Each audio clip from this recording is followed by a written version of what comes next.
Iran और Israel के दरमियान जंग गुज़श्ता कुछ दिनों से आलमी मीडिया पर छाई हुई है।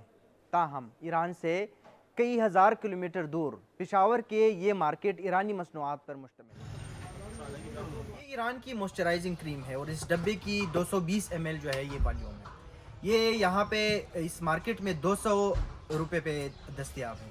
लेकिन अगर आपको कोई पाकिस्तानी इस तरह की मॉइस्चराइजिंग क्रीम चाहिए होती है तो ये 500 से 1000 तक, अगर किसी मल्टीनेशनल कंपनी की आपको चाहिए तो 1500, 2000 और बता कि 4-5 हज़ार तक भी मिल सकती है। तो यहाँ के दुकानदारों के मुताबिक ईरानी प्रोडक्ट्स इसलिए पसंद किए जाते हैं कि इनको इम्पोर्टेड प्रोडक्ट जो है वो कम कीमत पर मिलती है। ताहम इस कशीदगी के बाद क्या ये कीमतें जो है इसी तरह बरकरार रह सकती है, क्योंकि खुराक के अलावा यहाँ पे कॉस्मेटिक की बहुत ज़्यादा चीज़ें आजकल।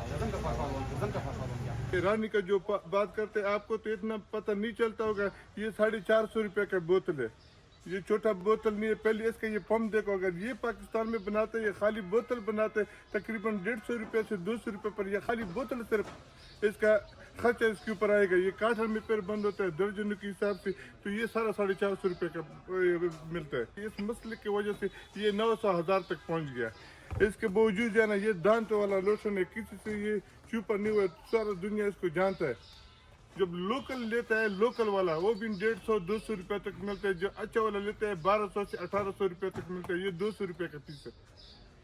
इस वजह से ये जो मुश्किल है, इस वजह से ये अभी 400-450 तक पहुंच गया। लेकिन जब से हालात मतलब ख़राब हुई है, इन चीज़ों के आने में बहुत मुश्किलात है। कुछ चीज़ें ऐसे है कि बिल्कुल नायाब है और जो पैदा होते हैं मतलब उसके रेट बहुत ज़्यादा बढ़ गई है। पहले मतलब अक्टूबर से जब मतलब पाक अफगान बॉर्डर बंद है, उस वजह से भी मतलब इधर बहुत शार्टेज है, बहुत कमी है, मतलब चीज़ें नहीं मिलते हैं।